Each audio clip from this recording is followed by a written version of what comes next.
Hi friends, welcome to Storytime with Tristan. Have you ever wondered what birds do in the winter when it starts getting really cold? Many birds migrate or move south to a warmer climate for the winter. In today's story, we're going to follow Sandy, a young Sandhill Crane, on her very first journey south for the winter. Let's see what it's like for a Sandhill Crane to migrate south for the winter. Sandy's First Flight by Nicholas Stanley and illustrated by Marques Hunt. Summer had passed and winter was near. Sandy's first flight south would soon be here. All of Sandy's family and all of her friends were getting excited because migration was about to begin. She wondered where would they go and where would they fly? The answers to those questions she didn't quite know. The one thing her mom told her about the special flight was to stay close at all times because there are dangers in and out of sight. Sandy's mom said this flight is going to be dangerous and there are many things to fear. Airplanes, power lines, and predators will always be near. Then one day, with no warning, in the blink of an eye, the sky was full of cranes, and it was time to say goodbye. This wetland was where Sandy was born. It was the only place she knew. She had to say goodbye for now and move on to something new. Sandy's father was first. With a leap and a flap of his wings, he was up in the air. Then her brother and mother did the same thing. Sandy was last, and she didn't want to leave, but the winter was coming and she didn't want to freeze. Sandy took to the air right next to her mom. Sandy's mom said, "Settle in, because the flight is very long." All the cranes flew into their V formations as they took to the sky, with the strongest flyer in the center to guide everyone on this first part of the flight. Thousands of cranes soared in the sky for as far as the eye could see, and Sandy was doing her best to keep up with all her family. Sandy asked her mom, "How much further do we have to go? Do we fly straight through? Are there any stops along the way?" Her mom turned and said, "We have a long way to go, and we have only just begun. Our goal is to get far enough south to beat all the coming snow. This is your first time flying south, so just go with the flow. We may stop pretty soon. I really don't know." Sandy didn't know how long they had been flying, but she was tired. She knew she couldn't complain to her mom again. Then Sandy noticed that a group of cranes ahead of her were landing. This must be the rest stop. Finally, we get to land. Sandy didn't know how long they had been flying, but she was tired. She knew she couldn't complain to her mom again. Then Sandy noticed that a group of cranes ahead of her were landing. This must be the rest stop. Finally, we get to land. Sandy asked, "Mom, is this it? Is this the area where we are taking a break?" Sandy's mom responded, "Yes, so let's get some food and rest up for the next day."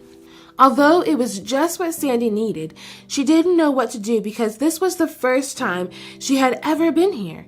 She noticed that her family was relaxing and having a good time, jumping around and playing with all the other birds, so she did the same. At this wetland area, there was plenty of food for everyone to eat: bugs, frogs, seeds, and other good treats. Nightfall was getting close, and it was time to get some rest. Sandy was afraid because she didn't know what was coming next. She asked her mom, what would they do at nighttime? And Mom told her, stay close to the group because there will be lots of predators around. This area wasn't like home. Sandy didn't know where anything was. She missed the area in which she was raised in very much. As the sun started to set, Sandy made sure she knew where everything was located. She looked for any dangers that would harm her and any power lines or trees that would be in her way if she needed to make a quick getaway from any predators during the night. Sandy was so tired from the flight that she fell fast asleep. She dreamed of all the fun she would have when they finally arrived at their wintering area. Sandy's mom woke her the next morning because they were ready to leave and continue their trip south. The night was great. Sandy had slept the whole night. Sandy was refreshed and looking forward to the flight because, from what she heard from all her friends, the flight after the first stop was really easy. Sandy told her mom, "That was easy, not scary at all. I didn't hear or see any predators. It was really safe overall." Sandy wanted to eat some more goodies before she had to go. When or if they would stop again, she really didn't know. Mom called to Sandy as they took to the air. The next part of the migration was suddenly there. Sandy was getting comfortable with flying in the V formation. She even stopped complaining to her mom. She knew that for the rest of her life she would be flying the same route every year, and someday with a family all her own. As Sandy got more comfortable, she continued to get closer to the center of the V.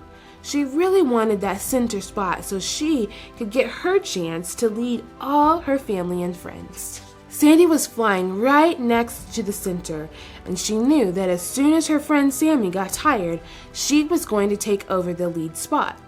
She could tell that Sammy was feeling worn out from the wind blowing against his body.